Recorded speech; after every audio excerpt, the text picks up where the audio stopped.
Hi everyone, it's Ono here. One more week on the live stream. This is live stream 92, and today I'm gonna try to focus completely on the Raspberry Pi and the ML kit for low. We've seen this device in previous live streams, and we've done some work on it. I personally have done some work offline with it to be able to set it up through my home Wi-Fi and to access it as through the terminal as an SSH, through SSH through the terminal, and access and see that it's a Linux machine, and also be able to take photos and video with it and then copy those to my machine and visualize them. The objective of this is to be able to run machine learning models, for example, TensorFlow or PyTorch models that can be exported to TensorFlow Lite or to ONNX, and copy them over to the Raspberry Pi and then have that as a standalone device. It's actually a Linux computer that can execute those models. If we took a closer look at this device, right, that I have right above me, it has on that image, right, it has two different pieces. One is the actual, well, actually, we can see three main pieces here. The board, that is the Raspberry card. This is the Raspberry that you can see here on green. It has different inputs here and outputs, and USBs, Ethernet, USB-C, micro USBs.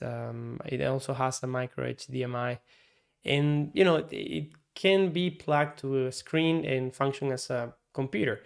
This pack that I bought, which is what's called the ML kit for LOBE, also contained this spy camera, that is a camera that we can use to see the world through this computer. So it can record video, it can take a video feed, and take photos, and even take a video feed and do image classification or object detection at multiple frames per second. The ML kit for LOBE also brings this so-called Braincraft hat from Adafruit, which has a bottom here. It's actually a joystick with 4 directions. I think it has LEDs. It has right and left microphones. I think it has also here like a headphone output. It also has, I'm not sure if it has a speaker, but I haven't used any of it yet. I just mounted it on my Raspberry Pi. It has a display here that can display the images and some other things. And it has a fan below it because this is actually a chip that is made to process machine learning models. And this is what we're going to try to work with today. If this is something that you like, please like the video and let me know that you enjoy this content. And for those of you who are new and are not subscribed yet, please click on the subscribe button and then click on the bell if you want to get notified when I go live next or when I upload new videos. And without further ado, I have my board here. I'm not sure if I can show it into the camera properly because it's plugged. Yeah, we can do that. So I'm gonna show you this that is plugged to power. We showed this in some other live streams. So this is our camera. Funnily enough, the camera has some green color. So the green color is taken out by the chroma, but you can get an idea, right? So it's exactly the same thing that I show on this image here, but with the difference that I have the cover, so the case, the red case of the Raspberry Pi. All right, so let's start coding and taking a look at this. All right, so what can we do first? The first thing, I'm gonna put a marker here to start a new section that talks about let's actually do one thing. So I have here a new intention, a new goal with the live stream. So every time let me put this here, every time I click the markers button on on my stream deck, right? I've been showing this in many live streams, so you might be already familiar with this. Every time I click here different markers, I actually create different chapters for the YouTube video that we can add later. So for example, here we could say, okay, this is my start chapter, and then I can add others, right? And what we had there, so for example, this first one actually was here video markers, for example. That could be that moment's marker, and at the beginning we're just going to put here introduction. Every time I press, we create new markers, and an intention I had, because I've shown before Whisper working in last live stream. I tried Whisper, and that's OpenAI's free and open transcription model to run on some audios, right? So one stretch goal that I want to do for automating yet more things on the live stream, apart from these markers, is that every time I click here on a marker,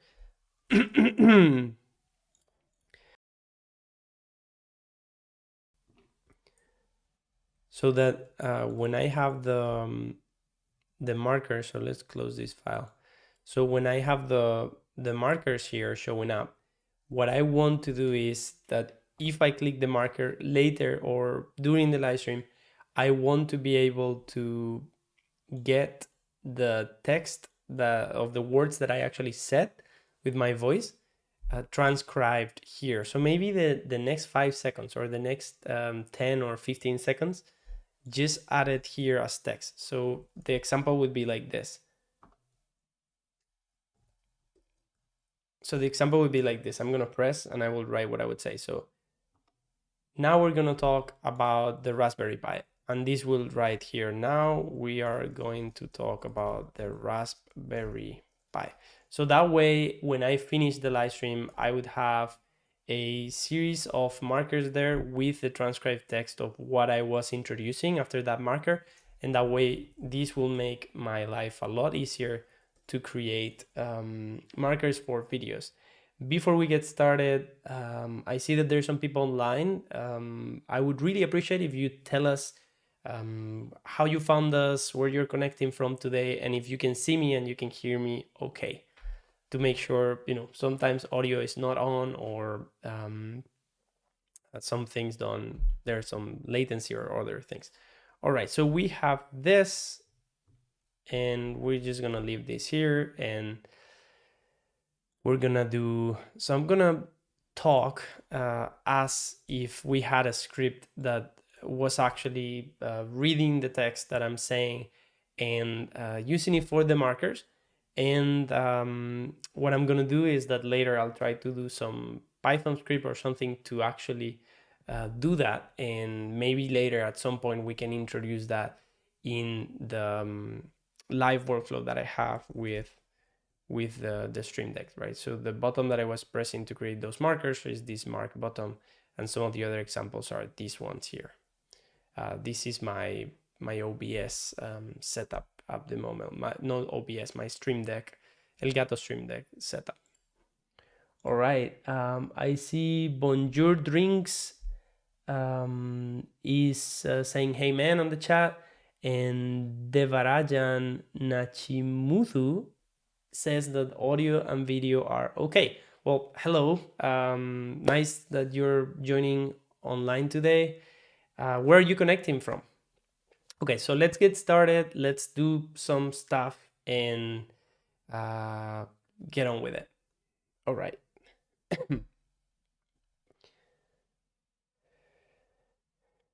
And we have Imahara also saying hi. So I would be really interested in hearing how you guys found this video. Did it show up on your feed, or or how was it that you're finding this video today?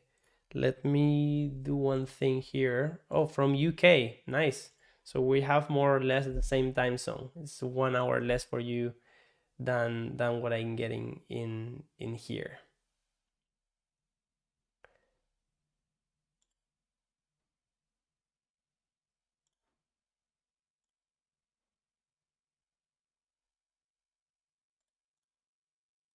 Thing here. Oh,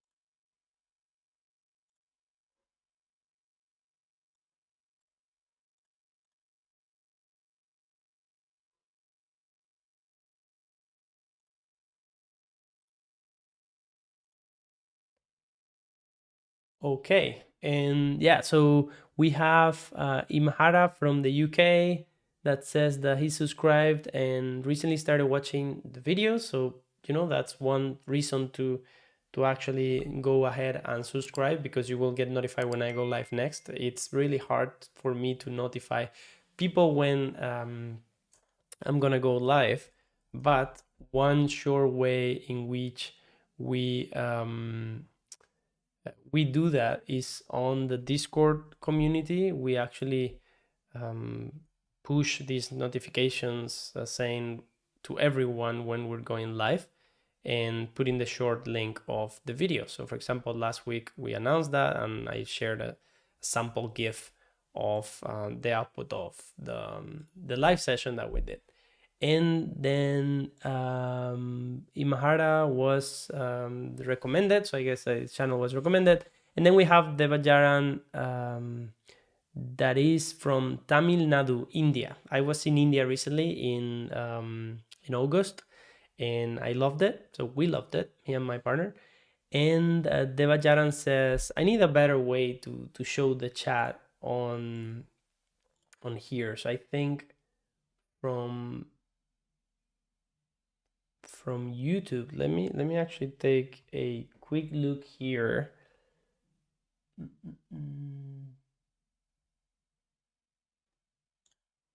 All right.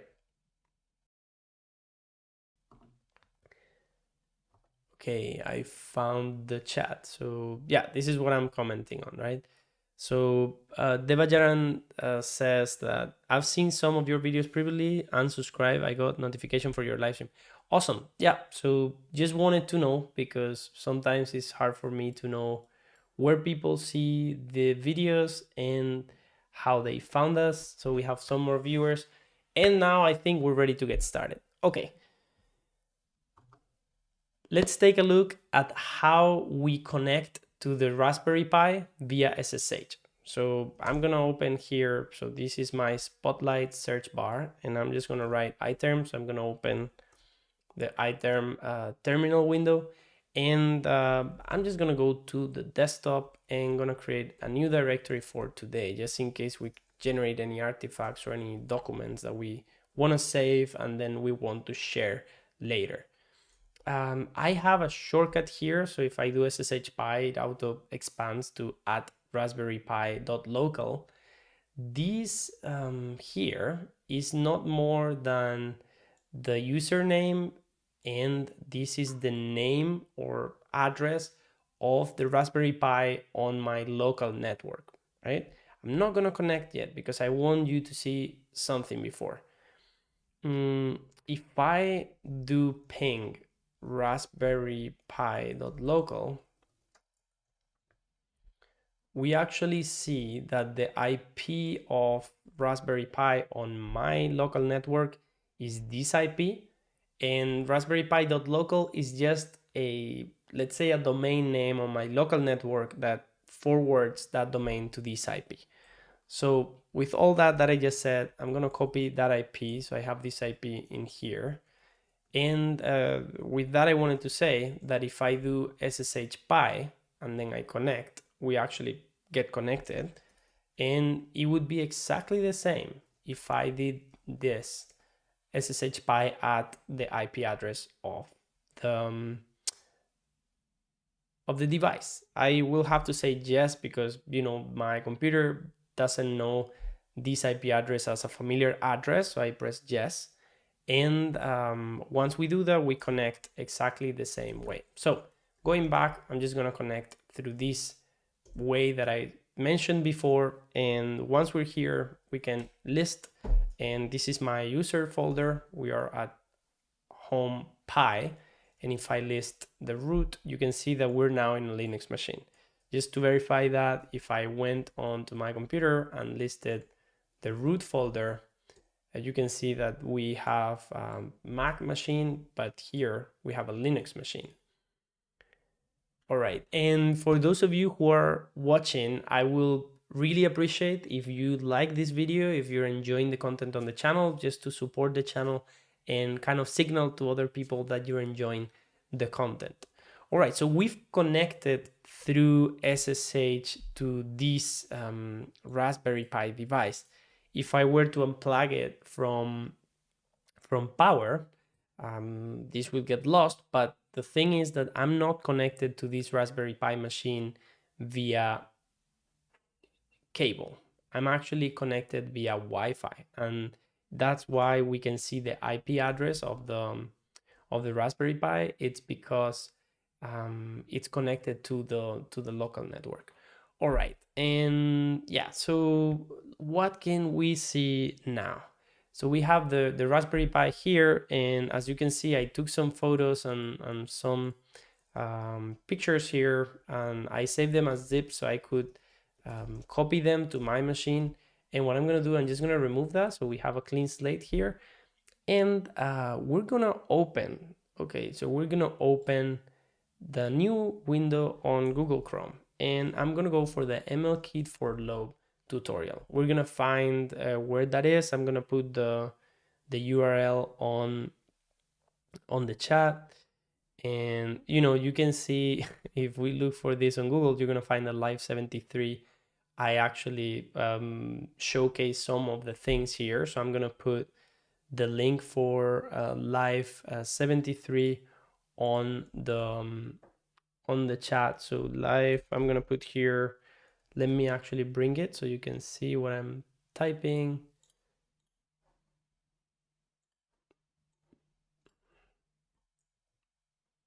So we will put this here so we can do it like this. Yeah, so I'll do here livestream 73. In livestream 73, I covered an overview of the Raspberry Pi and the ML Kit for LOBE. And I'll put the link here.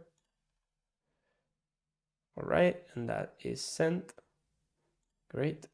So yeah, I guess I can leave this window here for when I want to interact with the chat. That shows up only when I select OBS. All right, so here I was trying to look for the machine learning kit for LOBE tutorial. And what we want to do, so Adafruit Braincraft hat. Okay, here we're just gonna browse through the Adafruit site, and we're gonna see some of these devices. As I said, you can go to Live 73 and we see it in more detail. But this is the ultimate goal of what we're trying to do. We're trying to have the Pi camera classify our objects and tell us what they are. You can see we're seeing there that it gets up to 6 or 7 frames per second, from 4 to 7. Okay, and these kits are out of stock, but you can build some of the things separately, or you can maybe buy alternative chips or other things. For example, this TensorFlow Lite for microcontrollers kit, which seems fairly similar to, yeah, so this seems really similar to what we're going to be using. The test the TensorFlow Lite voice model. Press and hold, say yes or no, and see if the machine learned. All right, so this is another kit that is also out of stock, but there are multiple kits, and I'm just gonna put here the out of stock. Yeah.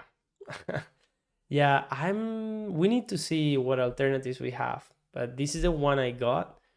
And what I'm gonna try to do with this, I want to say there are more alternatives. I'm sure that there are more chips or more ways to get it, not being this the only one. I got this in 2022. There is like a lot of outages with Raspberry Pis in general, and yeah, I'm not sure what to do in this case. But yeah, again, let's see if I can find the example running TensorFlow Lite object detection on the Raspberry Pi. Yeah, I'm not sure if this is object detection or object recognition more than that, but yeah, easy machine learning for Raspberry Pi. So these are the tutorials. So let's put the links on the chat. So this is running TensorFlow. Oh wow.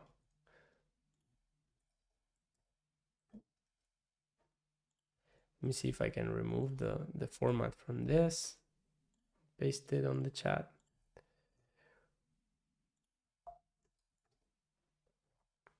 Okay, one link and another link here.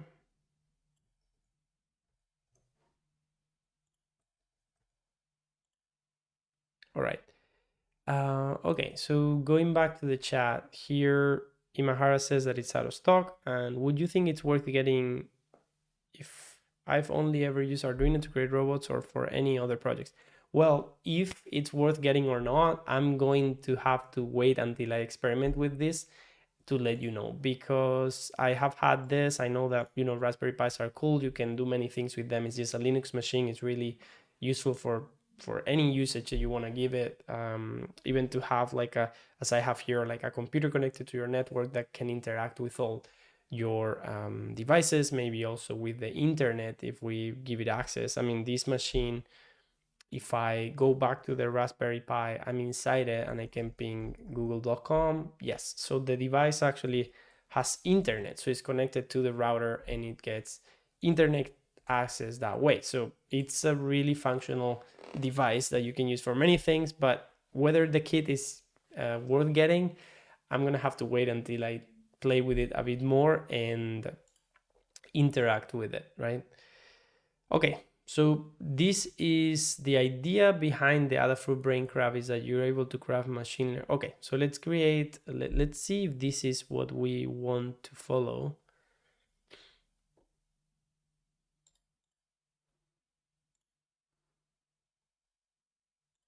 Oh, this is really nice.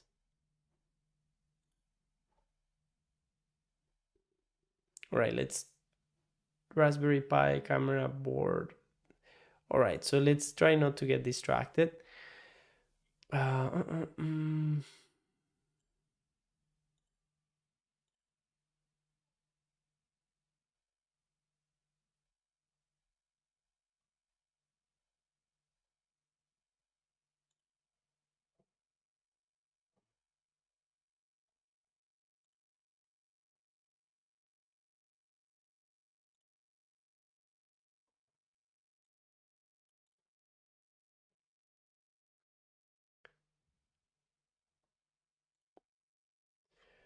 Okay, so let's see what this tutorial is.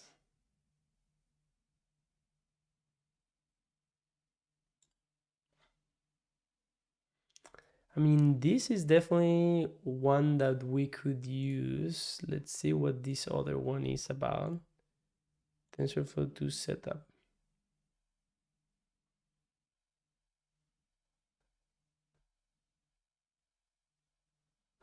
Okay, so we have these two tutorials, but I want to see. Mm, mm.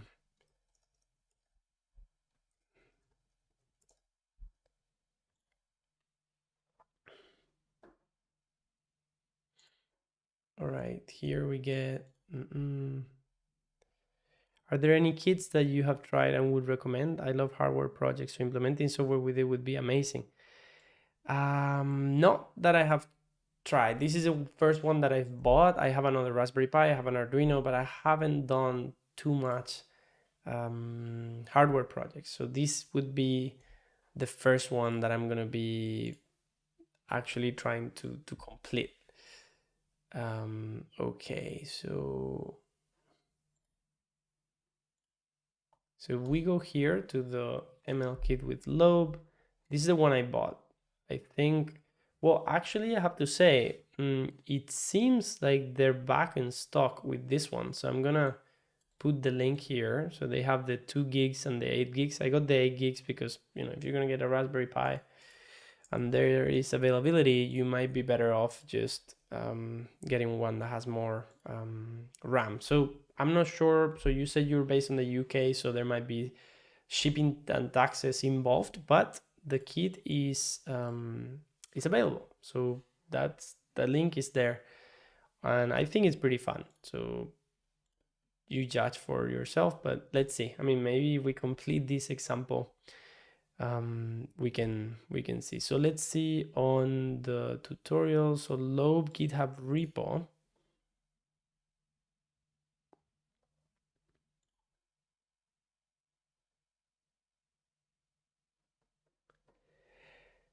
Affiliate link. That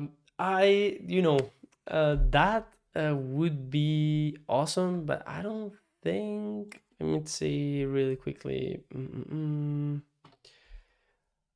Adafruit affiliate program. Let's see. Adafruit has never and will never do affiliate programs. Period.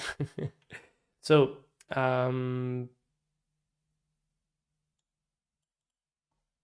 so yeah, there is no affiliates on the Adafruit. I do have affiliate links on Amazon.com, but personally, I don't think they sell any kits that I know of. Yeah, I don't think. Yeah, so if I mean, just a note, if you want to collaborate with anything and you sign up for any of these services, like I do have a page with my referrals at so my referral links are at, I'll put the link here in case anyone wants to contribute with anything.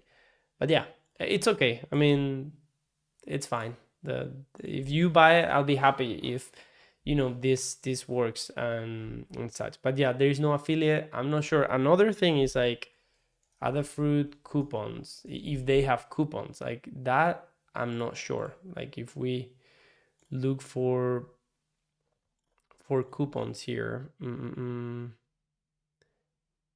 yeah, no idea. Adafruit, yeah, so you might be good off like trying to see if there's any coupons or something, if what you want is like just to get a discount.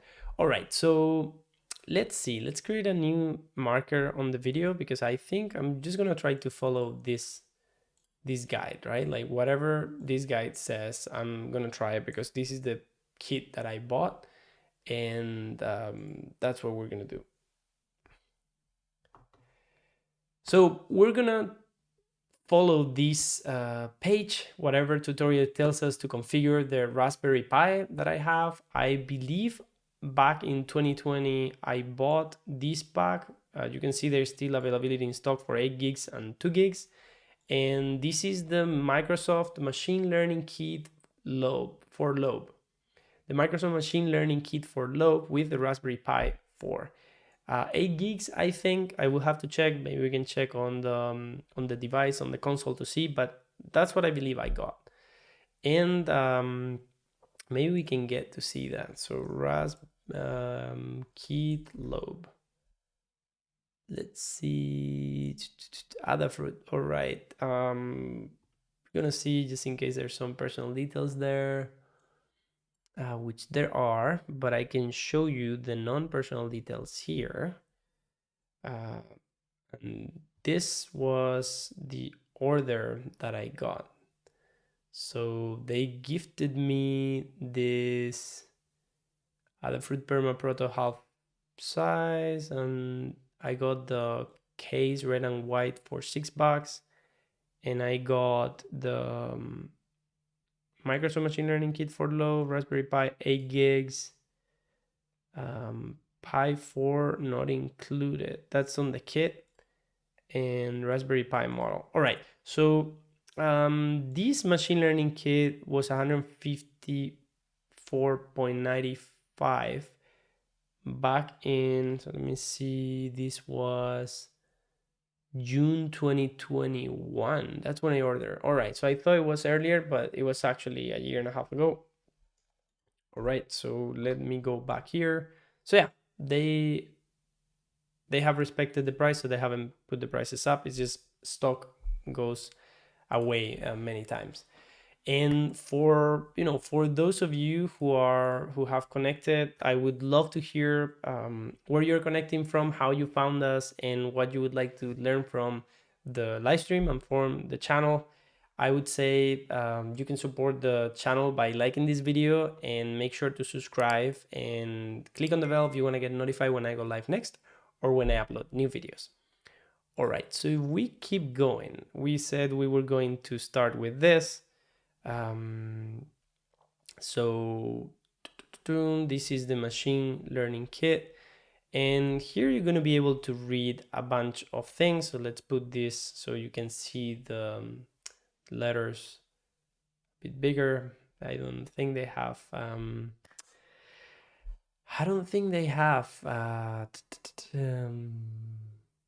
what is it, dark mode here, but yeah.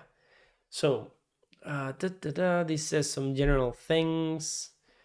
We recommend using the 4 gig Raspberry Pi with LOBE, as the 8 gig model has more RAM than is necessary if you want a Pi with maximum capabilities, or the 2 and 4 gigabytes models are out of stock. This is a good option. All right, so 8 gigs is more than necessary. So the 4 one is what almost everyone bought because it's recommended. That's the one that is out of stock. All right, so the kit includes, so we know what it includes. To create the machine learning models, we'll use LOBE, an easy to set up to use app that helps you train machine learning models for free. I'm gonna have to then go and open my playlist live. I should have an index somewhere, but the only thing is I'm gonna put here live stream playlist. So I'm gonna put it in the chat, and I'm going to browse, because if you search here for the word LOBE, so I'm searching here for LOBE, you're gonna find Live 73, as I mentioned before, for the Raspberry Pi and Adafruit's Braincraft hat. That is what we're going to see today. But if you go back, Live 13, there is LOBE, and I'm sure that we have other videos with LOBE AI, but they probably don't have the proper title. So yeah, that's not great. I'm sure that we've trained in more videos, but if you go to live 4, live 13, at least those will cover things with LOBE.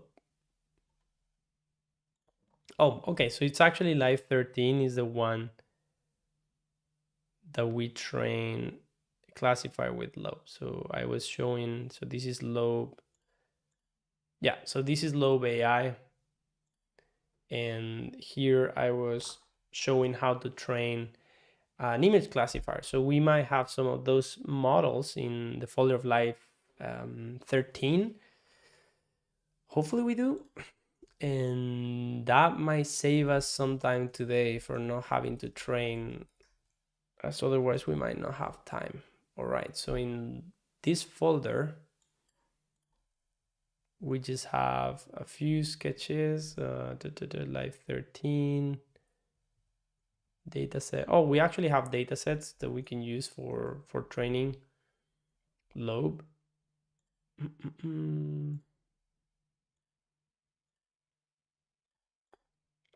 All right, so if we have to do any of this, yeah, so we do have, we do have here some models, and I think this might come from this might come from LOBE. All right, so let's keep going. We are not gonna get into any models yet, but I'm gonna paste the link here in case that you want to watch live 13, which walks through LOBE AI and TensorFlow JS. No soldering is required. More about the braincraft. The idea behind the braincraft hat is that you'd be able to craft brains for machine learning on the edge. Edge is when, edge is when we're on edge devices like the Raspberry Pi. So it's not on your computer, it's on a mobile or one of these microcontrollers.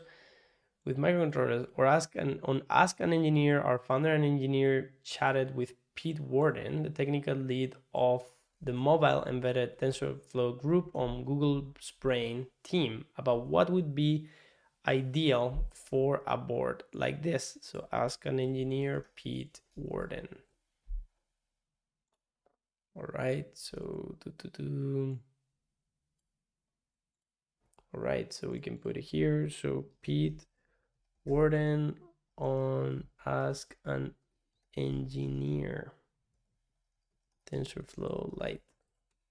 All right, and and here's what we designed. The braincraft hat has 220 by 220 TFT IPS display, what we've seen before. I mean, we have that here, and it has for inference output, slots for camera connector, cable for imaging projects, a 5-way joystick, button for UI input, left and right microphone, stereo headphone output, stereo, 1 watt speaker out, 3 RGB dot star LEDs, 2 3-pin stemma connectors, blah blah blah blah blah blah. This will let people build a wide range of audio and video AI projects while also allowing easy plug and play for sensors and robotics. A controllable mini fan attaches to the bottom and can be used to keep your Pi cool while doing intense AI inference calculations. More importantly, there is an on-off switch that will completely disable the audio codec so that when it's off, there is no way it's listening to you. Okay, on off.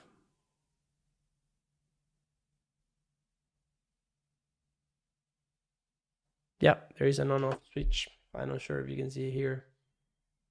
Yeah, it's actually this thing here, on off, right? So this switch is manual, so it disables the audio codec. All right, features, blah blah blah. We've already read down the description. Stemma QT port means you can attach heat image sensors like the Panasonic Grid Eye or MXL, blah blah blah. Okay, so let's see which these ones are. Wow, okay, heat sensor, that's pretty nice.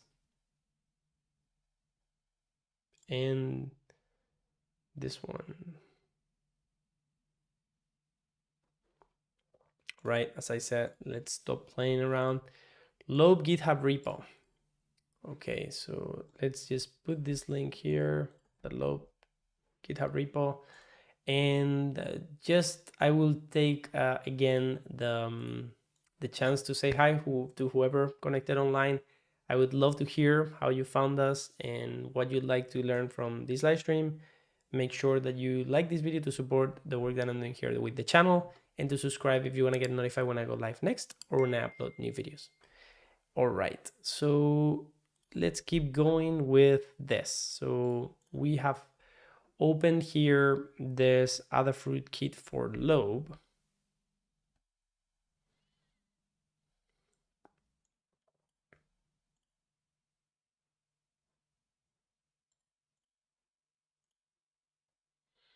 Okay, and they link us to 2 different tutorials, rock, paper, scissors, and machine learning 101.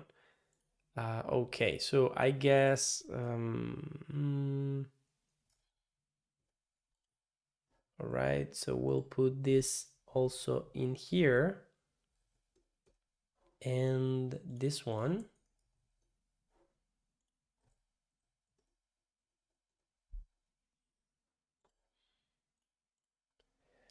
So I guess we can aim for machine learning 101. This hasn't been updated for 2 years when they released this, but I guess this may be similar.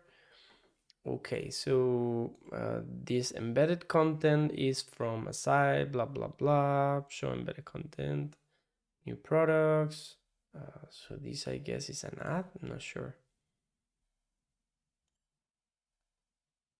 New products feed, new key. All right, so this is actually the this kit, and as of July, this kit no longer includes the machine learning lobe stickers. All right, so I got a set of machine learning lobe stickers, but that seems like they're no longer being shipped with this kit. And they give you more tutorials, right? So let me see. Great. Okay, so let's actually now switch here. Here another section. All right, so let's now go through this machine learning 101 with Lobe and Braincraft tutorial and see how we can actually run something similar to this demo on my Raspberry Pi that I have here. All right, so let's start reading and see here. Deploy your Lobe models on a Raspberry Pi with Braincraft. Required parts, overview. All right, welcome to the wonderful world of Lobe, where you can train machine learning models without a single line of code. Lobe is free and easy to use. All you have to do is take pictures and label them, and Lobe does the rest. In this guide, we'll walk you through training a Lobe model, exporting it and running it on Raspberry Pi 4. This tutorial is part of a series which include the following tutorials. Tutorial 2, build an ML rock, paper, scissors game Lobe. And tutorial 3, build an ML package detector with Lobe. All right, so we've seen the other one. So this is package, this is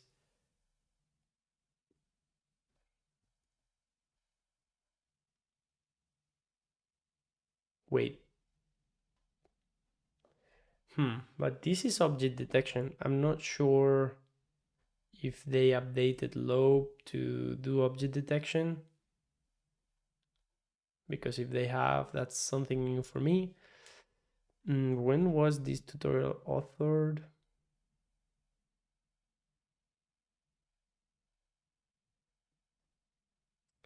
This guy was first published on March 2021. Okay, I think this actually is like sort of like a fake image, because this is object detection, like it's telling you where the box is, but I think the only thing that Lobe does at the moment is image classification. So it can only tell you what it's seeing, it cannot tell you where it is, right? So it just has the same examples. Tor, train your app with Lobe. Okay, so we'll download. Do I have Lobe?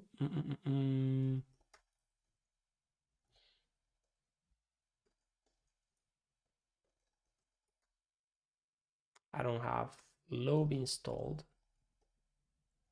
so we'll have to download it. All right, so let's keep going with this tutorial. So required parts, we do have the parts. I recommend the 4 gig again, but we have the 8 gig, so that's okay. First, download Lobe. So I'll just put here the URL for Lobe. Download. Okay, open Lobe, create a new project. So what we need to do here is, if your computer doesn't have a camera, you can take pictures using a cell phone or digital camera and import them. I'm not sure if they provide a data set. I don't know, think category. This improves accuracy of the ML model. Why is there always a prediction even when nothing is blah, blah, blah? All right. Test your model. So this is gonna walk you through. So this tutorial walks us through how to actually train and see that a Lobe model is actually being trained and is working. But we're not gonna take a look at this right now. We're just worried about the Raspberry Pi. And this would be an important step where we would export the model to TensorFlow Lite, so which is a format that is optimized for mobile and edge devices like the Pi. All right, so set up Raspberry Pi and the Braincraft. So this is, as long as you're on the same Wi-Fi, you can use the IP address, blah, blah, blah. Let's see, if I download file, what does this do? Just give me a file with that. What is it? File, downloads. Oh,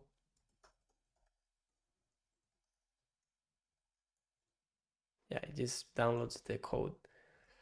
Okay, let's keep going. So we've already done that. So that's where we were before. So you can see that if we do run that command, we get access to a Raspberry Pi and we're inside of the Linux machine.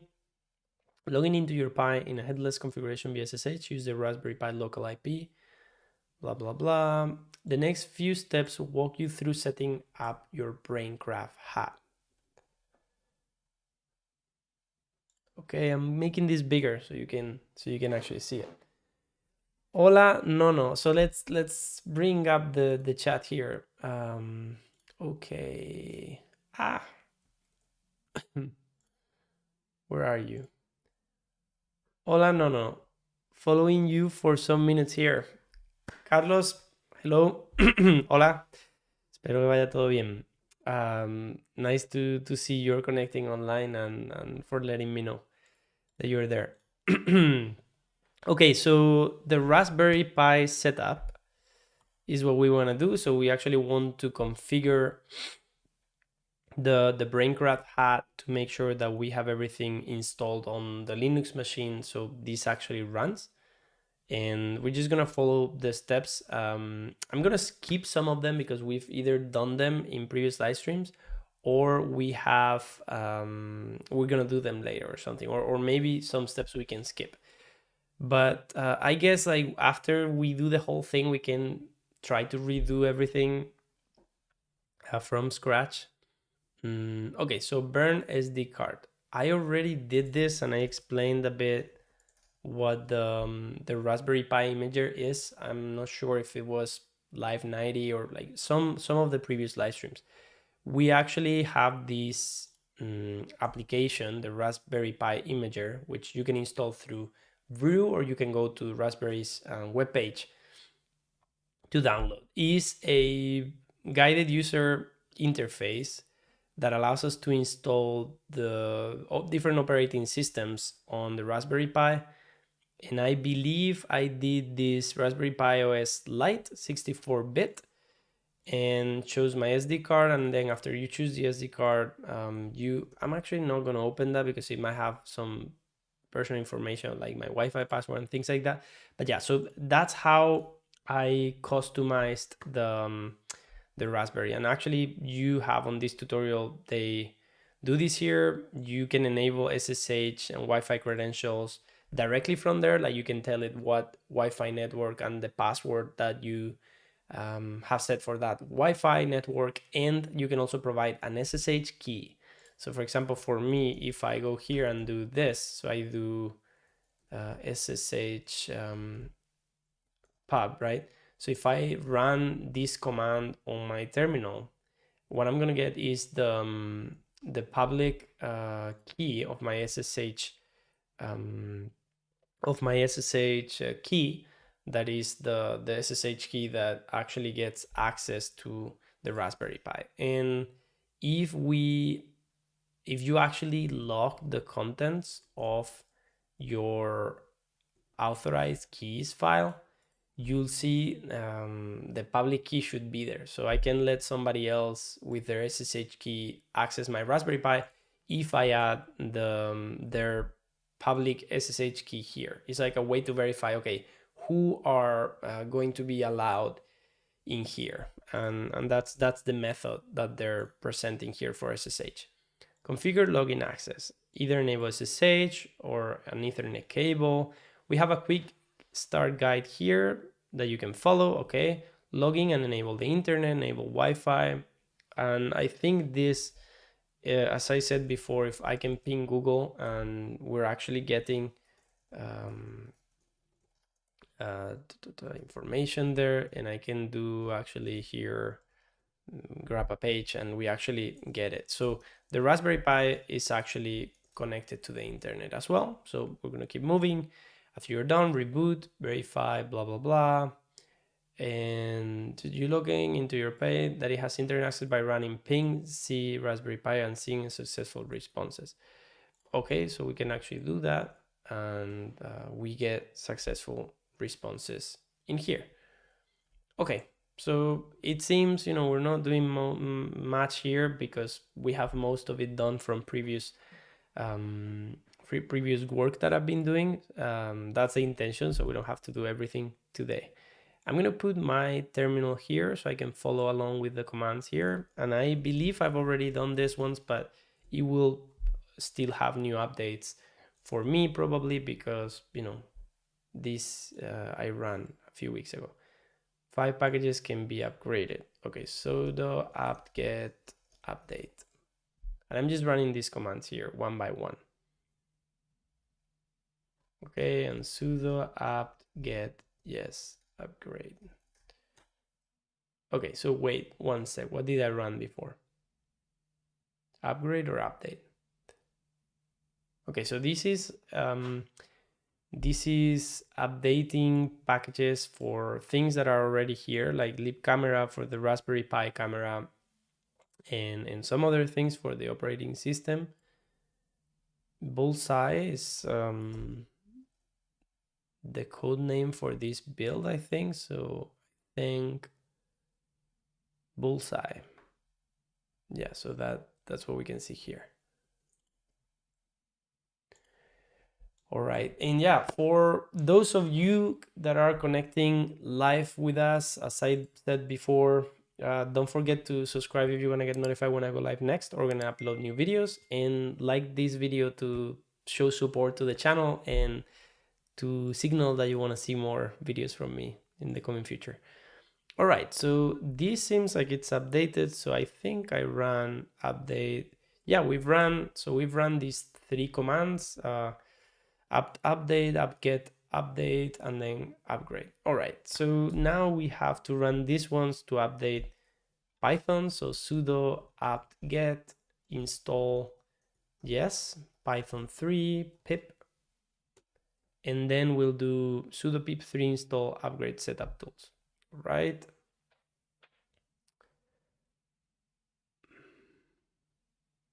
Okay. pip3 install upgrade setup tools. So this is installing, you'll see, okay, you've now got a nice clean connected and up-to-date Pi. Great, so we just need this one, sudo pip3 install upgrade setup tools. We run it, and that's gonna go on in there. So Blinka setup, while this runs, we're gonna take a look at what this Blinka setup is here. Okay. Should be here, but I was on the other side. Okay, so successful installing, successfully can't uninstall, blah, blah, blah. Successfully installed setup tool 65. All right. Deploy LOBE models on a Raspberry Pi, blah, blah, blah. We're in the Blinka setup step. Blinka is our Circuit Python library compatibility layer. It allows many of the libraries that were written for Circuit Python to run on CPython for Linux. To learn more about Blinka, you can check out our Circuit Python on Linux and Raspberry Pi. Circuit on Python on Linux. Make hardware interface with sensors, blah, blah, blah. Variant of MicroPython, very small version of Python that can fit on a microcontroller. Python is the fastest growing programming language. It's taught in schools, use blah, blah. All right, so it seems it's like some sort of Python version for Raspberry Pi. We put together a script to easily make sure your Pi is correctly configured and installs Blinka. It requires just a few commands to run. Most of it is installing the dependencies. Okay, so when it asks you if you want to reboot, choose yes. All right, so we're gonna lose connection to a Raspberry Pi. I don't like to copy paste commands, so I'm gonna type everything and then you can follow me as well. Or you can do this later offline. So CD, we go here. I mean, we're already here, but I'm gonna do that CD. So we go, this means we go to our user folder. So if I do go to root, I can go back here and you can see, okay, let's slow down for a second. So you understand, if you do this command pwd, we get where we are, right? Where our command line is. if we go to the root and we do this, we see that indeed we're on the root, right? So what's happening there? It's telling us to go here, and then that means that we go to home pi, which is the same than going to home and your username here. Okay, so we go to our username, and now we continue with these commands. So sudo pip3 install upgrade Adafruit Python shell. And while we're doing these things, I would love to know from people who connect online, or if you're watching this offline, you can put this on the chat. What's your background? Why are you watching this video, and what would you like to do? Are you a designer? Are you a software developer? Are you somebody from another field, maybe an engineer? Yeah, tell us about your interest, maybe on the live chat if you're connected, or offline on the YouTube comments. All right, so we're gonna go to get raw GitHub user content.com, Adafruit Raspberry Pi installer. I hope I got that right. Scripts master Raspberry Blinka Pi. So we're just downloading a file here, and we can see that the contents of that file in here.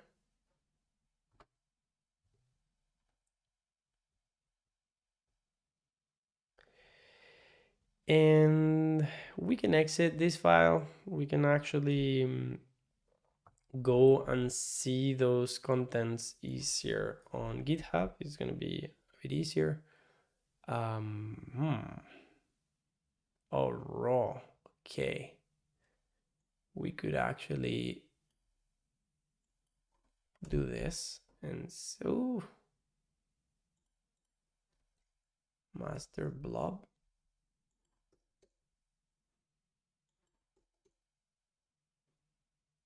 Yeah, whatever. All right, we have that. So we're going to run this. That is probably a setup file. So we're going to put that there. Raspberry Pi 4 detected, updating system packages, upgrading packages. And as this said, this is going to ask us to,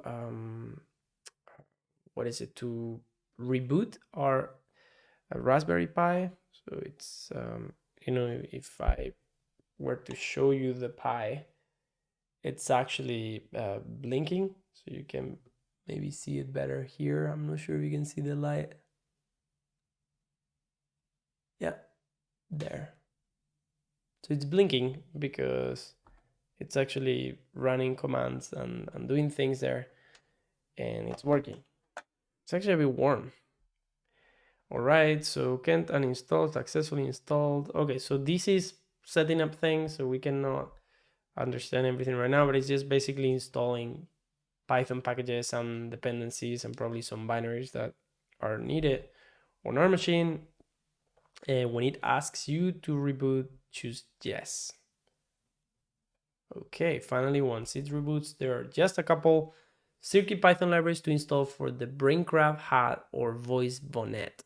The .star library is for controlling the 3 onboard .star LEDs, and the motor library is for testing out the GPIO input-output pins. Okay, so let's see, reboot now. So you can see here this command is asking us to reboot now. So I'm gonna just say yes. And reboot has started. So we've lost the connection, and yep, so that's connected there. Okay, you can see now if I try to SSH connect, the Raspberry Pi is rebooting, so we can't really reconnect there. So we just have to wait until that has restarted. Okay. So pip install upgrade Adafruit circuit Python Adafruit circuit. Okay, so this is just one command. I'm actually gonna copy this and just see that that's just what it is. Okay.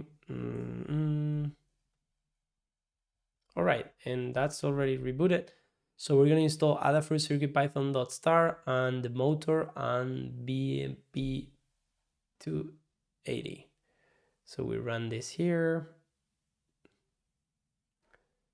looking in indexes, downloading, and that's done. Okay, that's it for Blink and CircuitPython libraries. Now machine learning, blah, blah, blah, we're at fan service setup. We have a really simple fan service that will control the onboard fan. The reason we have it set up as a service instead of keeping the fan on all the time is so that it doesn't drain too much power from the Pi during the initial power on. The fan service basically controls turning the GPIO4 on at startup, which is what the fan is connected to. Installing the fan service is really simple, and we have a script for doing that. To install, just type sudo raspi-config. Sudo raspi-config. All right, and here we say select performance options, and then select the fan. Would you like to enable fan temperature control? Select yes. Make sure you put down GPIO pin 4 for the fan.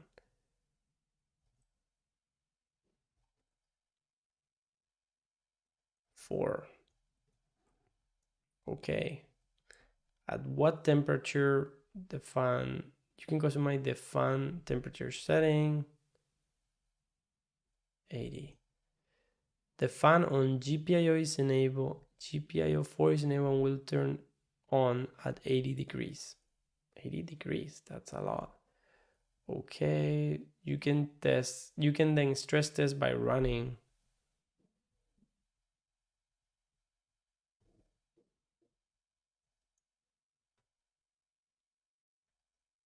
Finish. Would you like to reboot now? Let's actually reboot and see, just in case that ensures that the that the configuration happens. Okay, install stress. While true, do measure clock arm, blah blah blah. When the temperature hits the limit you set earlier, the fan should turn on and cool the Pi back down. In this case, I set it to 70.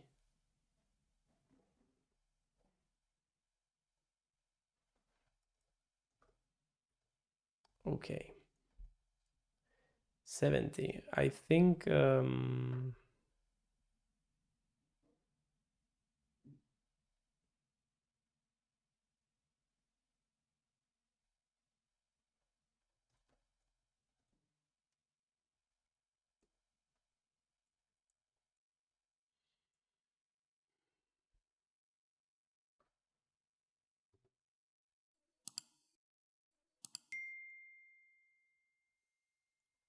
right. Is it ready now?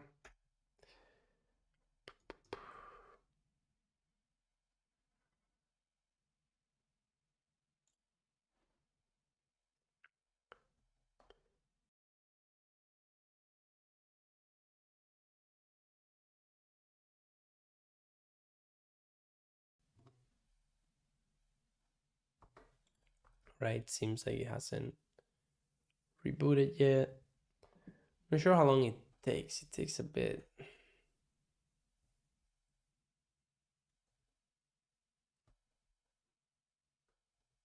All right, we're on. Let's actually do this once again. So sudo config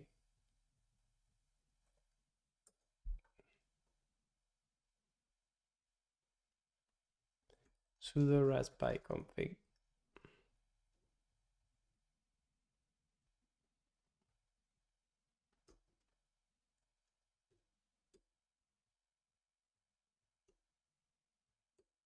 All right, so I'm not sure. Maybe I need to reboot again to change the temperature, but I'm gonna do sudo apt-get install stress, and then we'll just run this command here to do a stress test.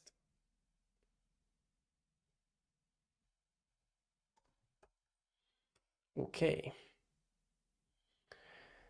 Temperature 53.5. I'm not sure how long it's gonna take.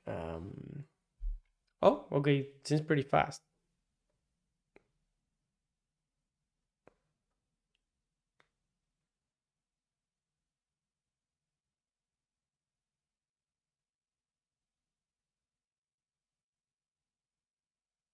the fan hasn't started, so maybe it actually is still set up to 80 Celsius until we reboot it.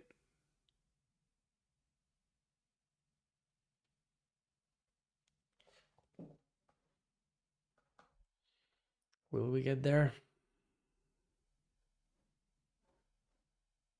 So this is the Raspberry Pi's temperature, 77. All right, so that's getting hot. Not sure if it's recommended to get it so hot. Maybe we do need to reboot. I mean, if the setting is already set and we don't need to reboot, there's something wrong because okay, so we're gonna get there. All right, nice. The fan is on. So let me take off the noise reduction and put the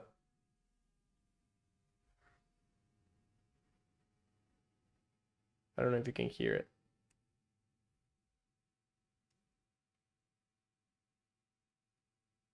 Well, I don't know if you can hear it, but the fan has turned on and the temperature is actually going down, which is pretty nice.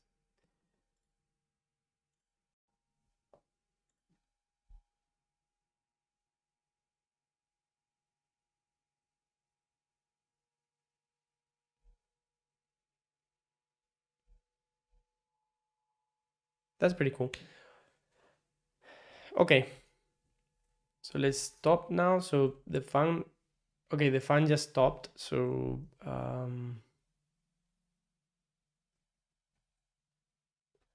so from here, let's see. We can measure the temperature of the Raspberry Pi at any moment. So without stressing it, it's 56 just by running normally. At the moment, in my room, in my conditions, or whatever, right? But yeah, that's nice.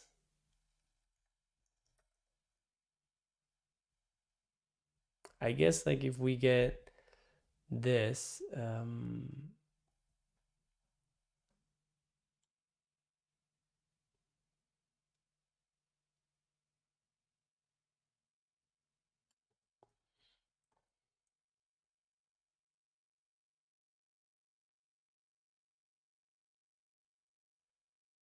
right, we don't care. I'm trying just to get like a real-time temperature.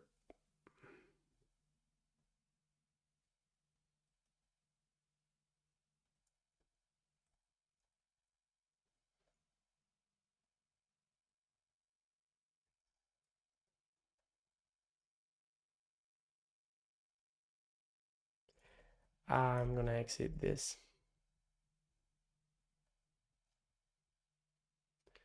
While true, I just want to measure this, do this, and so it would be like do clear, and let's see.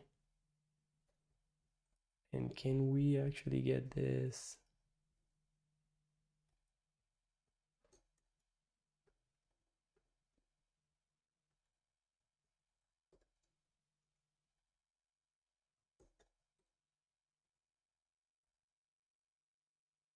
Okay, there you go. So we got here the real-time temperature of my Raspberry Pi. And we can make it a bit less flickery by putting it like this. Yeah, I like it flickery. Right, so that's the temperature of the Raspberry Pi. I guess like if we put it on. All right, yeah, so enough for that experiment. Great, so that's it for now in this part of the tutorial. And all right, so let's keep going. So we have that, we see the fan works. That's awesome. fan service troubleshooting. On some newer versions, the fan service fails to start. Luckily, those newer versions have built-in fan control. You can turn on. The default GPIO ping is 14, but the Braincraft has the fan connected to pin 4. All right. 80 is a good midway point in that range. You'll need to reboot after changing the setting. Now your fan will come on whenever the board is over 80 degrees. To check the current temperature of your board, do this. Yeah, I mean, that's what we've been doing, right? Yes. Okay. Now display model install. There's two ways you can use this display on the Braincraft hat. For machine learning purposes, the advanced method is the way to go. So that's what we'll be covering this guy. Be aware that you can only choose to do one way at a time. If you choose the advanced way, it will install the kernel driver, which will prevent you from doing it the easy way without uninstalling the driver first. All right, so notice there that we are gonna do the hard way, right? Like the advanced way.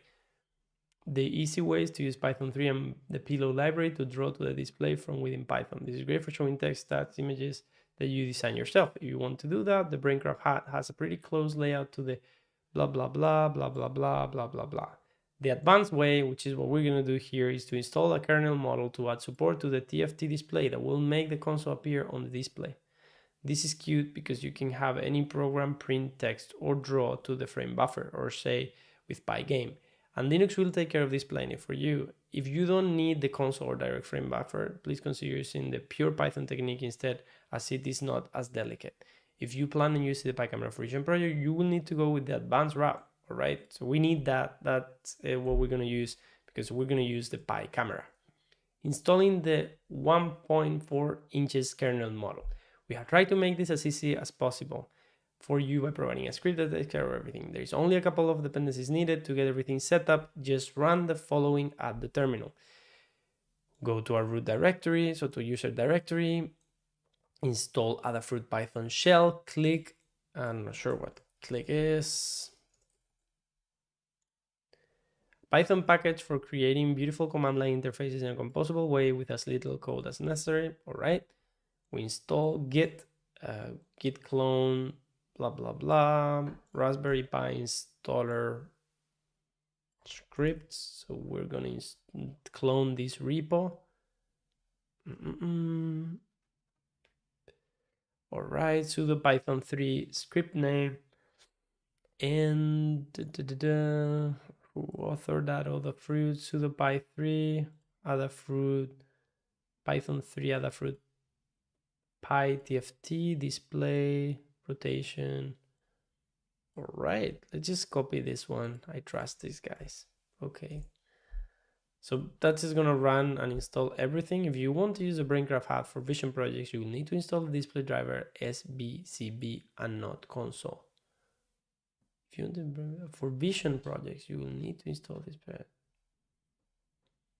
All right, when you get asked to reboot, reboot. You will now have the Braincraft hat with a console display on it. All right. Checking init system, boot is mounted, system update, updating app indexes. Okay.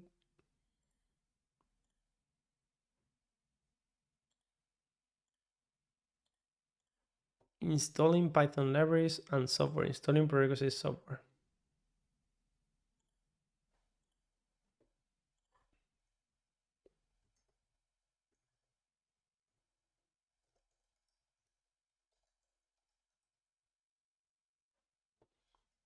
All right.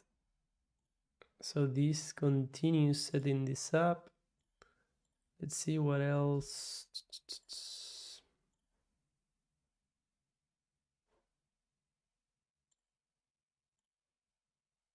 Okay, so this continues to set up.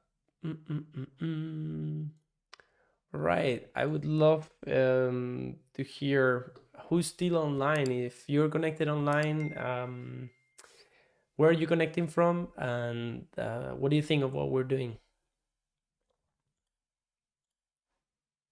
Okay, so while this sets up, because we're not gonna have to reboot the kernel model troubleshooting, deploy, blah, blah. So we're here on kernel model troubleshooting. The latest Raspberry Pi Bullseye release is new and may have issues with the Pi TFT. In that case, you can try the previous Buster release. All right, so hopefully the Bullseye release doesn't have any problems at this point. Bullseye desktop version breaking changes. Bullseye. In our testing, the desktop version, which is a default installation with the Raspberry Pi imager, it may not work. The last known for sure tested and working version is May, blah, blah, blah.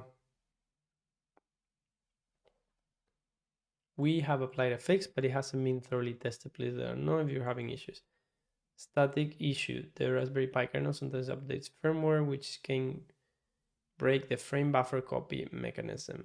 In this particular case, it only seems to affect the Raspberry Pi 4. The issue appears as a garbled screen that looks like static. Okay. Let's see. To check your kernel version, run the following command.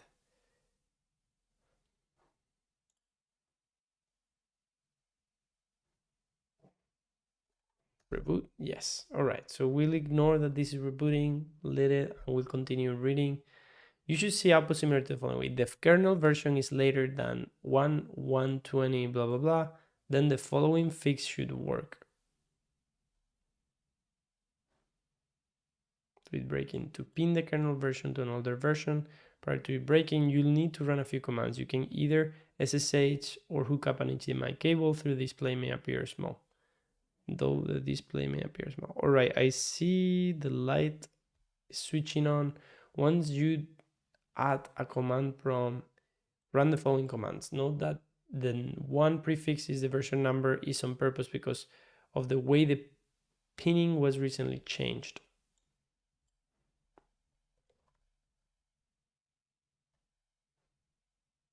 All right. Oh, nice. That's pretty cool. Okay. So, all right, let's see how I show you this now.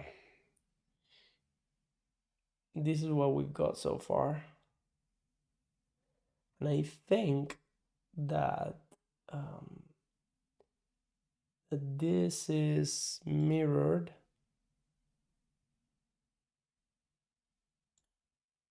Right.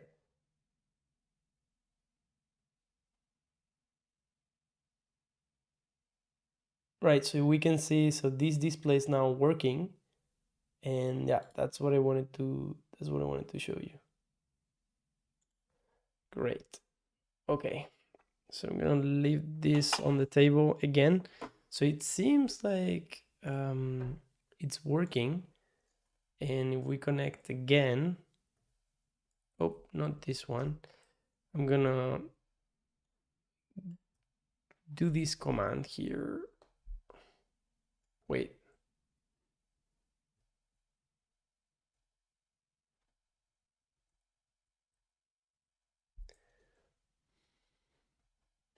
Your version should be blah, blah, blah. Right, so this is from November and has been updated. And the architecture is actually 64-bit, not HF. I mean, it's working, so there's no problem. I'm not seeing anything like this, so I'm gonna probably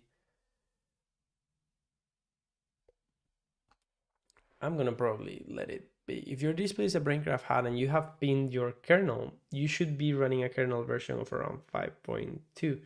You can check by doing uname R.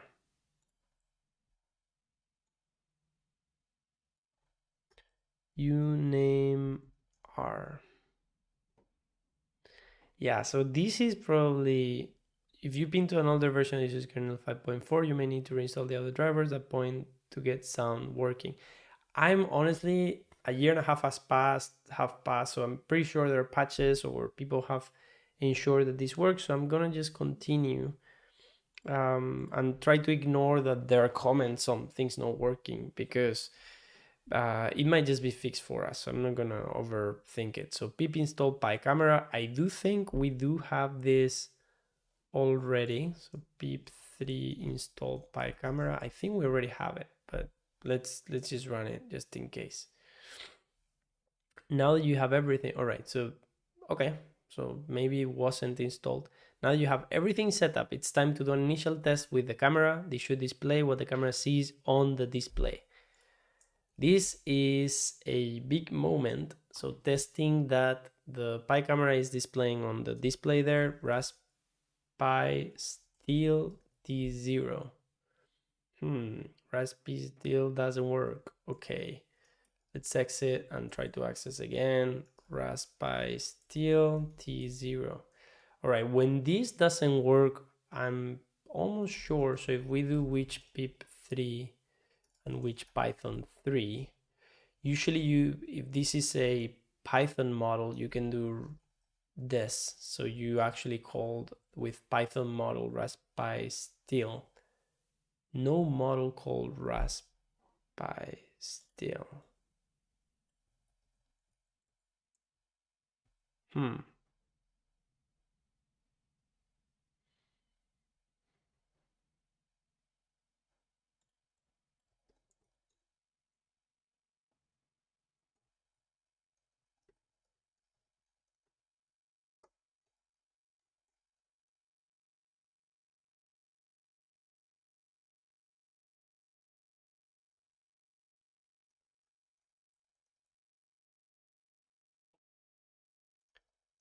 Let's see, Pi camera T0.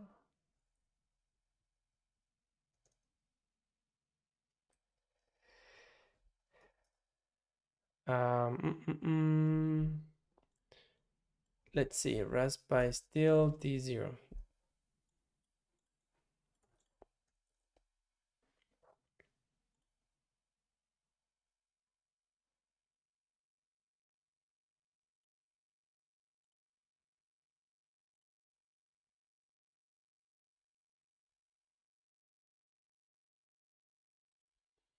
Let's see if I was doing Raspi config. Okay, let's list what's in here on the bin. Grep still. Lib camera still, so maybe this one.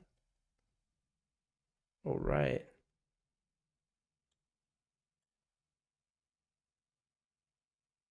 Wait, so let me take a look at what my display is showing.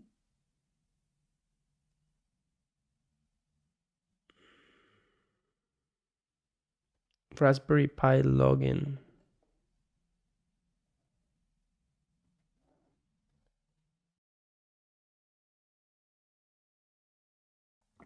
So the Raspberry Pi, Raspberry Pi terminate Raspberry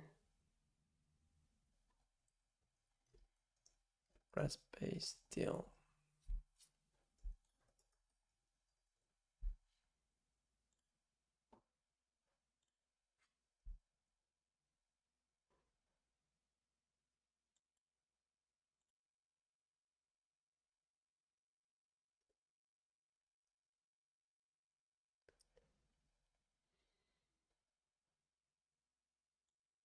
Let's see what it says.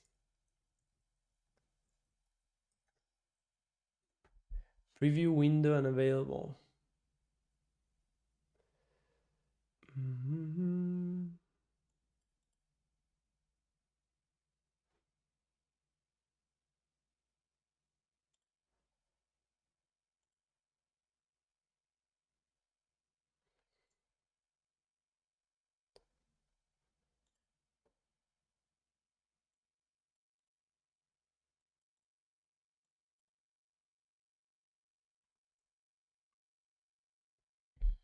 We applied a fix, static issue.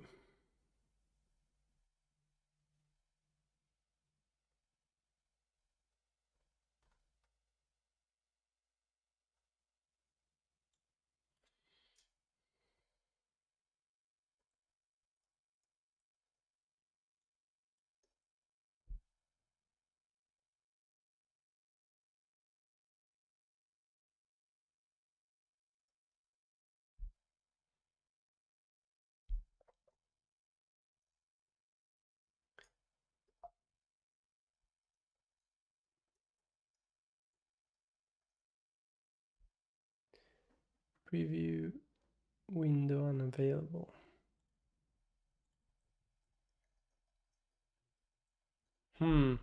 We found a blocker here.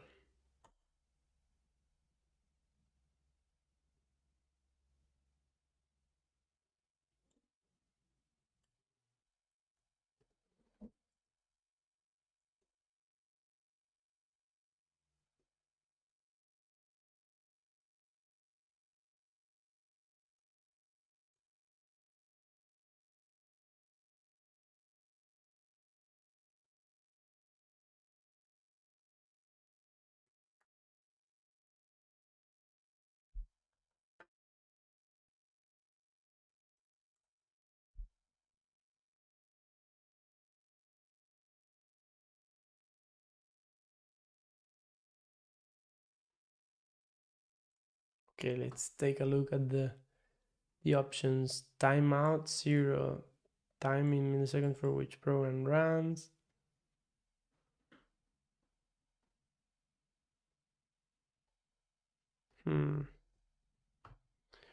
Okay, here we have a blocker. Not sure.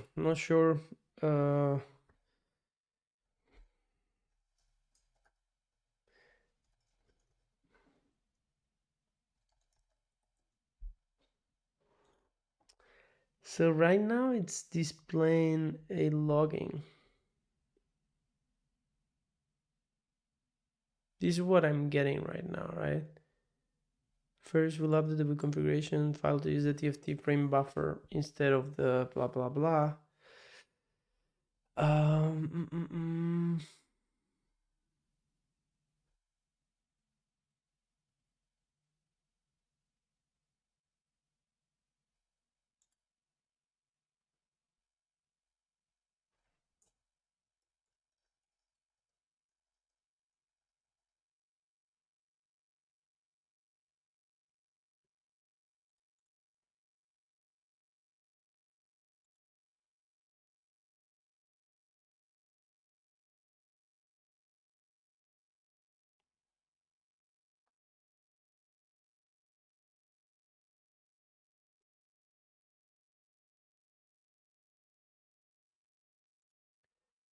Okay.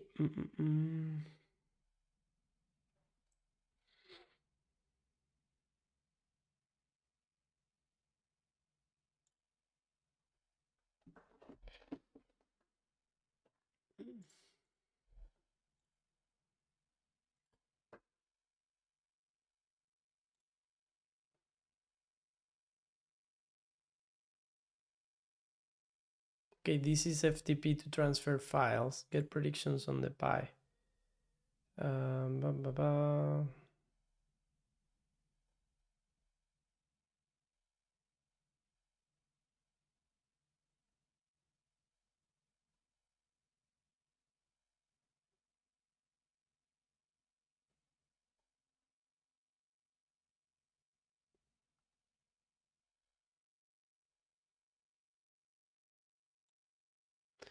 Let's see what this does. Add TensorFlow Lite package repo. HTPU.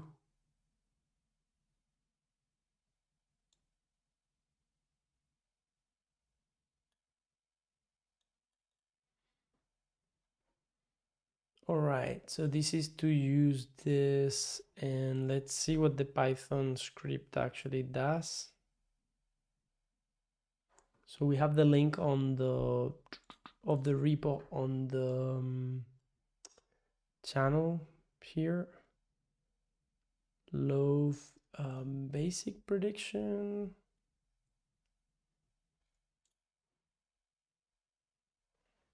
Basic prediction.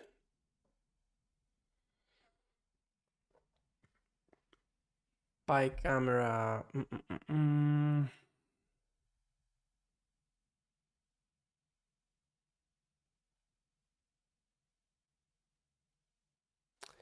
Let's see if we can actually just run this on a script here on our computer. So script.py, so I'm gonna code here script.py, we're gonna paste this, and I just want to make sure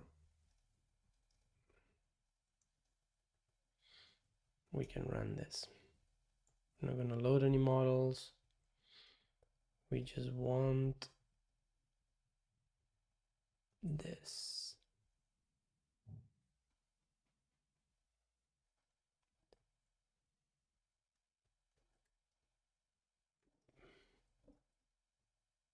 Right.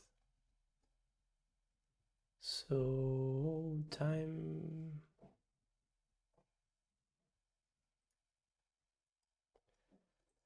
Okay, so we have this here, IO bytes stream. We don't really need this for the moment. And all right, let's just try this. Python 3. Python 3 script. Can open no such file or directory.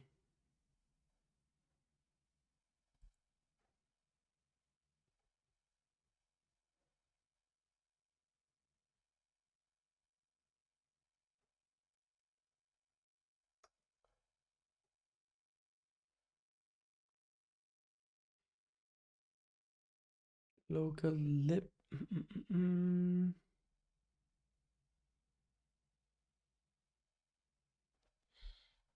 Import by camera. pip3 install by camera.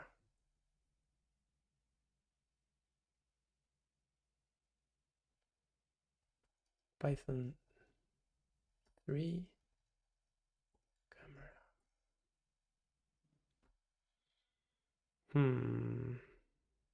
What's going on here?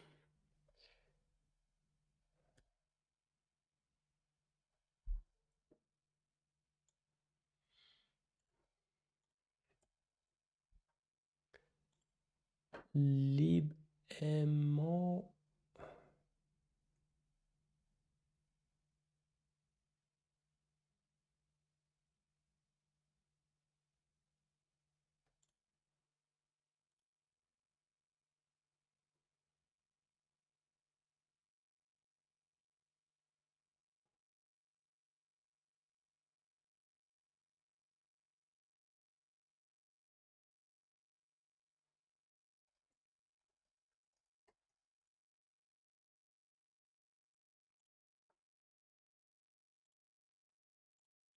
Okay, so there is a new libcamera based Python library. It's currently available here as a beta release. This means there might still be some issues. Let's see.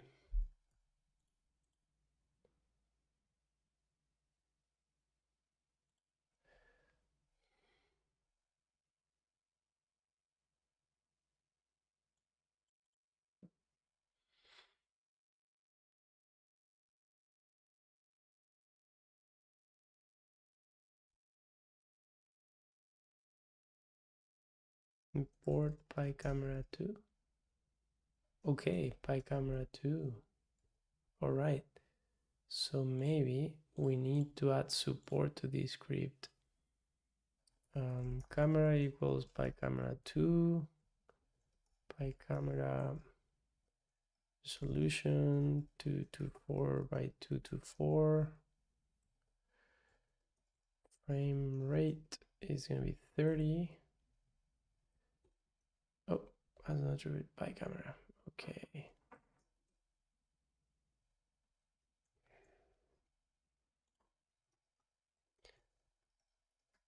Let's find an example here. So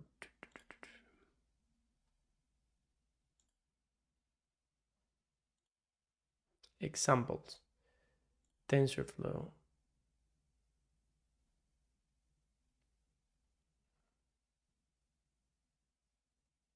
Real time. Okay.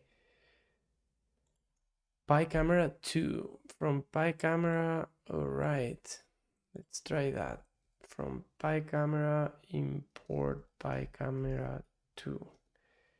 And we do PyCamera 2.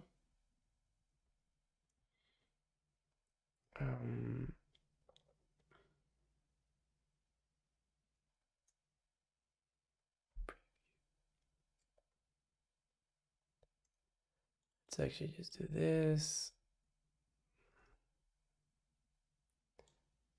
PyCam 2, right? That's not showing anything. And here, no model name PyQt5.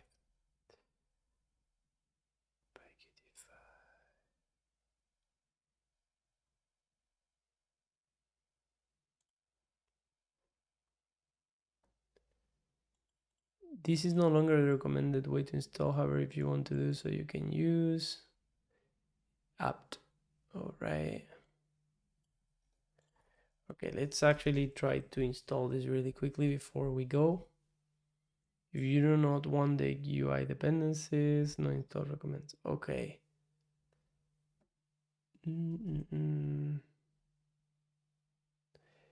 Ba-ba-bum.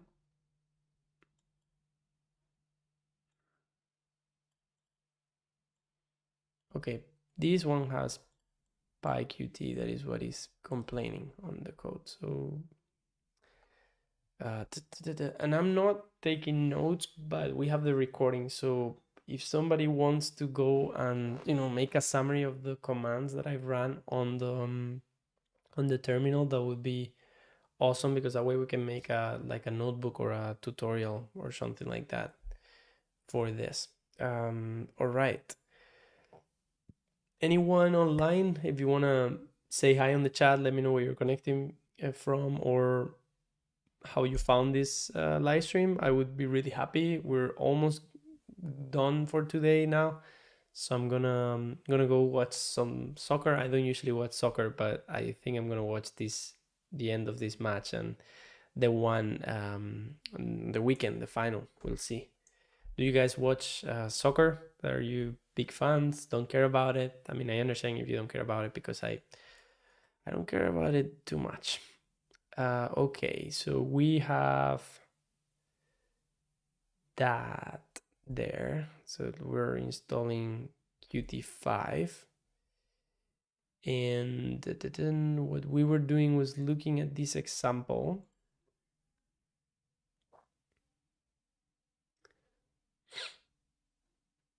Okay, so we're gonna write down this example.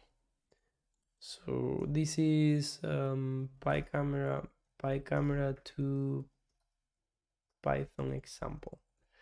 So you can see I'm taking notes on the chat, so you can find some of the links that we're using today there. I'm trying to see if we can solve this issue this way.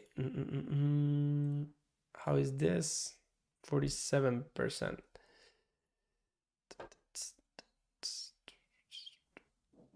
And I'm thinking that we might have to edit the code in this script, because it seems old and it might not work with the newer Raspberry Pi. So rather than going back and downgrading versions of things that I have to make it work with this example, what I would prefer to do is to actually try to upgrade the examples and make them work with the latest technologies on Raspberry, because it seems like a year and a half is a lot of time for open source development, and they probably have added a lot of stuff that is new. Okay, and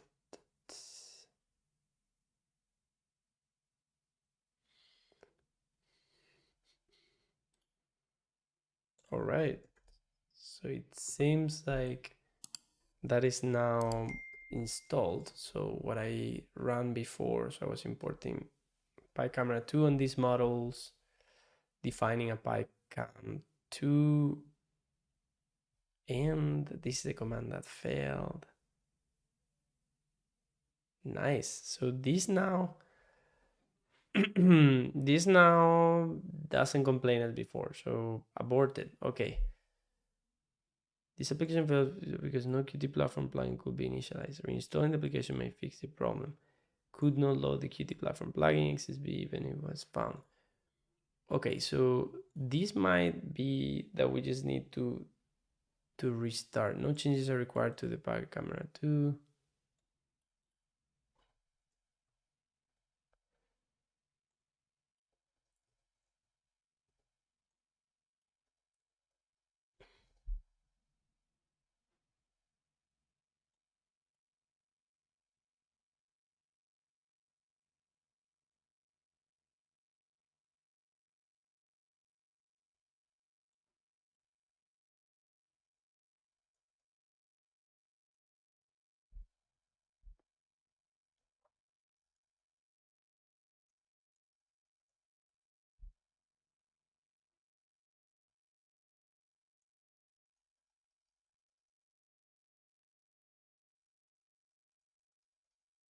All right, so once more, we're gonna reset.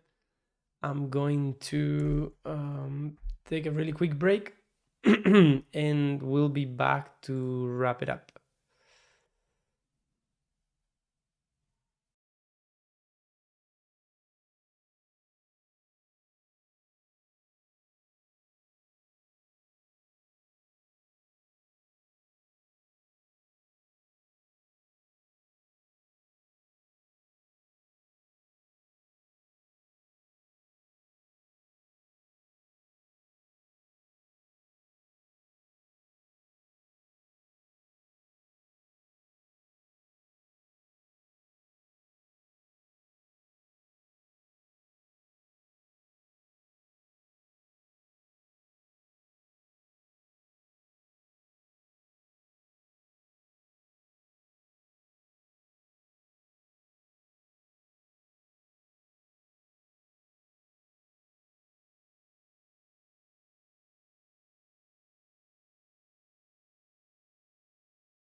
Okay, I guess the Raspberry Pi is now back online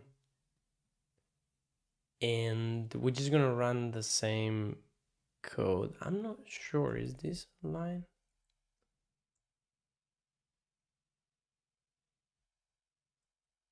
Probably takes a bit of time to connect to the Wi-Fi because the display is already on. It's just that probably not connected to the Wi-Fi.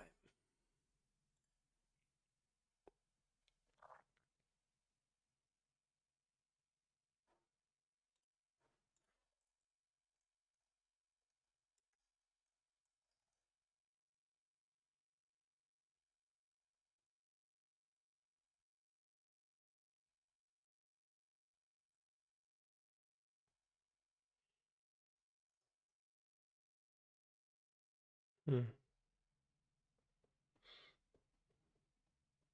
Okay, we're in. So we're here. So I'm gonna do Python 3. We're gonna run the same code as before once more, hoping that this will work now.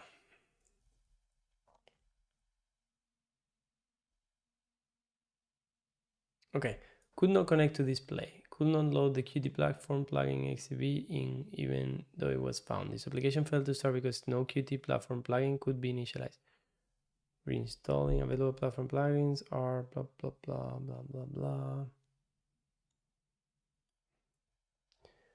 I'm really unsure of what I'm doing.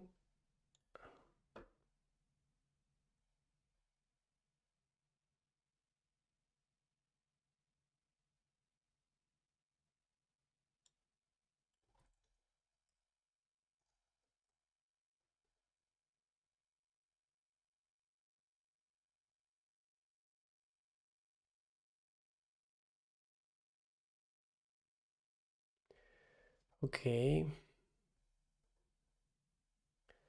All right, so we're getting some debugging information in here that we were not getting before. So checking a directory path, blah, blah, blah, found metadata lib in here. Got keys from plugin metadata, found metadata in lib.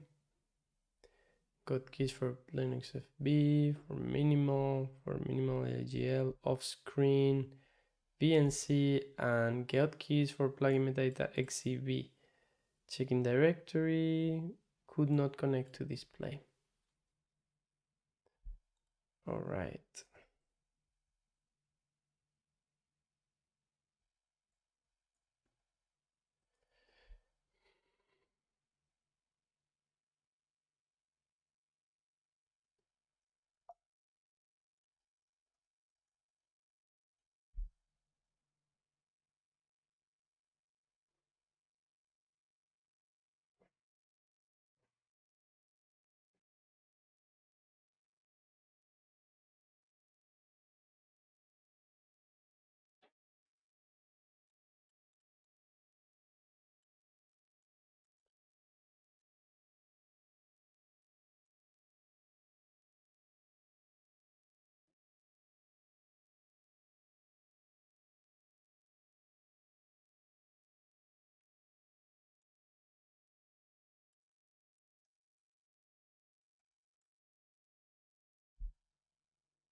Okay, so if you're connected now, we're trying to debug a problem for me to be able to display what the Raspberry Pi camera sees on the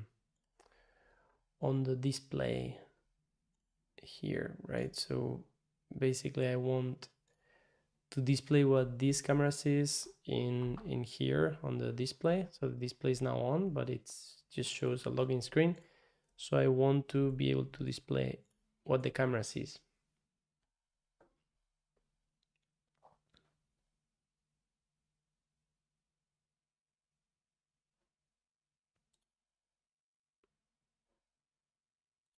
Okay, so this is bullseye.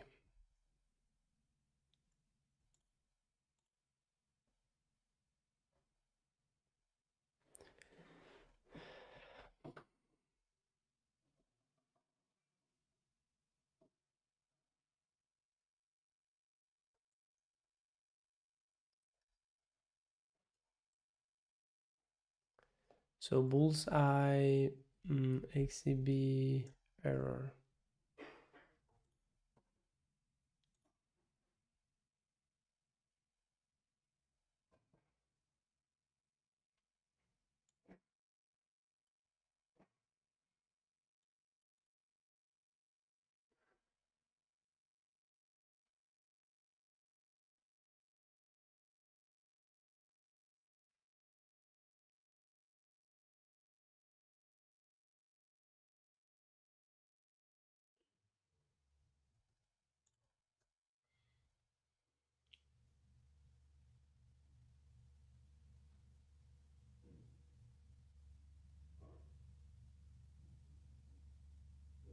Okay, so something is installing now. Let's see. Okay, so if this doesn't work, I'm gonna go and I'll try to solve this problem offline. Okay, so this doesn't work. I'll try to figure it out. Great. Well, let's put here this cover image. We're gonna go now. Thanks everyone who connected and showed up live today, who wrote on the chat, who contributed with their likes. Make sure that you like this video if you want to contribute and support the channel. And don't forget to subscribe and click on the bell if you want to get notified when I go live next or when I upload new videos. I try to put the contents of the live streams on the cover, but sometimes it's just like whatever we can do. I am happy of where we got. So I have the Raspberry Pi working, at least the fan is working, at least some of the drivers are installed, and the display is working. So we can continue maybe next live stream, maybe some other time, but I'm going to try to solve this issue to get to run some TensorFlow Lite models and some machine learning on the device. So yeah, I hope that you enjoyed today's live stream. Again, give me a thumbs up if you did, and I will see you next time, hopefully next week or otherwise in 2023. I don't know. Thanks a lot for watching. I'll see you next time. Bye.